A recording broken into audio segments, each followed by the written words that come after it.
Due to the COVID-19 pandemic, Tallgrass Creek Senior Living Community has had to make drastic adjustments to their building in order to protect the well-being of their residents. While the residents are encouraged to avoid leaving their apartment, the dining service is still managing to deliver meals to them. Here at Tallgrass Creek, our dining program rolls around basic restaurant service. We have 2 restaurants here on property that residents can come to and dine to, and really kind of treat it as their social time to gather with their friends. Things have been different since about March, let's say 15th. We started out, we're doing a carry-out program from our restaurant where residents can come down and get their food and then bring it back to their apartments. And then as of March 19th, we started delivering meals to their apartments every 3 days.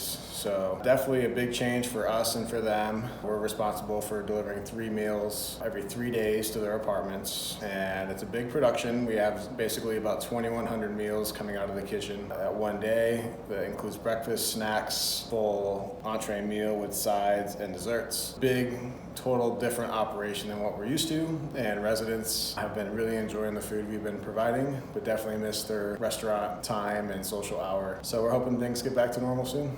Before the coronavirus started, our job was we were very busy. We're serving hundreds of residents every night with drinks, bread, appetizers, entrees, desserts, and coffee. So it was very, very busy.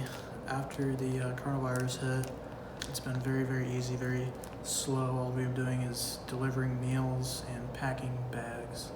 It's really boring, but it's really nice to have a break. Now, because of the whole virus, we have to wear our gloves and we have to wear face masks just to prevent the spread of it. So that's definitely a change that just came into effect. We also have to keep a 6 feet distance from each other. I miss the residents a lot. There are a few residents that I really got good bonds with, and I miss seeing their smiling faces and getting to interact with them every day at work. Another disruption the virus has caused Tallgrass Creek is their annual ceremony for senior dining employees receiving the Tallgrass Scholarship is now having to be postponed. The scholarship program is basically when you get 1,000 hours, you can get up to $5,000 in scholarship money. That is all kind of postponed, so we have this big meeting and ceremony that we go through to get the scholarship, and that's going to be postponed because of coronavirus. We always try to do a little bit more to keep the restaurant sanitized, kind of in the normal time. We need to make sure our chairs are sanitized. We're going to continue doing roll-ups in our restaurants. And we're just going to take those extra measures to make sure our residents are taken care of. I think in the future, when this gets back to normal, I'd love to have like kind of a party, like a welcome back party for them to come down and have a really good dinner service. The Tallgrass Dining Service does not know when they will be able to open back up their restaurant, but their number one priority is the health and safety of their residents. This is Melanie Wilkins for Husky Headlines.